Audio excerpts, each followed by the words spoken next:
जब भी तुम कहीं भी जाते हो, चाहे अपने घर के अंदर रहो या घर के जब बाहर जाओ, तो तुम्हारे पास कुछ चीज़ें होनी बहुत आवश्यक है, तुम्हारी सुरक्षा की चीज़ें।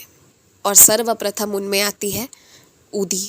मेरी ऊदी, मेरा आशीर्वाद, वो तुम्हारे साथ हमेशा चलते रहना चाहिए, चाहे तुम जहाँ भी जाओ। और ये मैं रोज़ रोज़ याद दिला रहा हूँ तो कोई कारण ही होगा।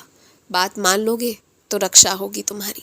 इसके अलावा जब भी कहीं जाते हो तो अपने साथ कुछ पैसे ले जाया करो, और साथ ही साथ अपने साथ एक कलम ज़रूर रखा करो।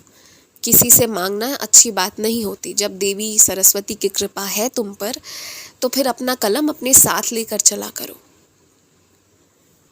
और ना, हमेशा ये मत सोचा करो कि तुम कम जानते हो, कम पता है तुम्हें।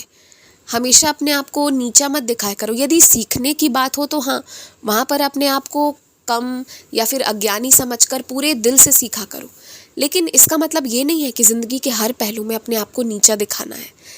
जहाँ तुम्हें ज़रूरत है और जितना ज्ञान मैंने तुम्हें दे रखा है उतने में सब कुछ हो जाएगा, तो वहाँ बेकार का अपना पाँव खींचकर खुद को पीछे क्यों करते हो।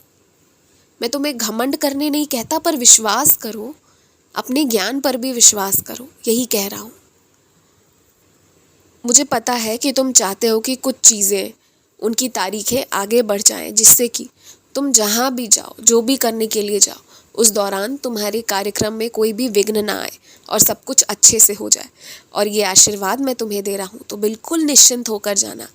ये जो आफत की तलवार चारों तरफ घूम रही है ना, वो खुद ब खुद गायब हो जाएगी। वो तुम्हारे लिए नहीं आई है, वो तो बस तुम्हारी भक्ति की परीक्षा लेते रहते हैं। और हाँ, तुम जब जब किसी इंसान से नफ़रत करोगे, पर तुम्हारा नफ़रत करना गलत होगा ना, तब तब मैं तुम्हारा सामना उस इंसान से करवाऊँगा। क्योंकि मैं ये चाहता हूँ कि जो गलत नहीं है उसके प्रति तुम्हारे मन में बुरे या गलत भाव ना हो। जो जैसा है उसको तुम सही तरीके से जानो, उसके वास्तविकता को जानो, उसके उस रूप को जानो, ये मैं चाहता हूँ। तो जो सही है, जो गलत है, जो जैसे हैं, उनका दर्शन मैं वैसे ही करवाऊँगा। तुम जो सवाल पूछ रहे हो, मुझसे भी पूछ रहे हो और बाकियों से भी पूछ रहे हो ना, उसका जवाब तुम्हें भी पता है।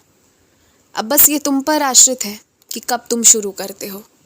तो ना, ये पूछना बंद करो और अपने कर्म करो। मुझे पता है कि मेरे कुछ बच्चों को खून के रंग से भी डर लगता है और वो खून को देख ही नहीं पाते। लेकिन तुम ये भी समझो ना कि यदि खून बहा भी है तो वो होना ज़रूरी था, और वो भी मेरी ही बनाई हुई है, वो भी तुम्हारे शरीर का एक अभिन्न हिस्सा है। तो उसे भी स्वीकार करो, उसके रूपरेखा रंग के साथ। डरो मत, सामना करो, हर डर का सामना करो। और जान जाओ ना कि जिनका व्यवहार कुछ अलग है, जो तुमसे मेल नहीं खाता, तो बार बार उनको बुलाओ मत, बार बार उनके साथ मिलकर काम मत करो, वरना परेशानी ही होगी। आपस में बहस ही हो सकती है। और मैं तुमसे ये भी नहीं कह सकता कि हमेशा ही तुम चुप रहो, वरना फिर ये तुम्हारे स्वभाव में डाल दिया जाएगा कि गलत को भी स्वीकार करोगे। इसलिए बेहतर यही रहेगा कि जिनसे मन का मेल ना हो, उनके साथ आगे काम ना किया जाए। जिसके भी पैसे तुम रखे हो ना, तुम जल्द से जल्द लौटा दो। और तुम्हारे कुछ पैसे किसी और के पास पड़े हुए हैं, वो भूल गए, जब तुम उन्हें याद दिलाओगे तुम्हें वो मिल जाएगा। और हाँ, जिनका मन पवित्र नहीं हो, जिनका मन अशुद्ध हो तुम्हारे लिए, उनकी चीज़ें धारण मत करना। खुश रहो।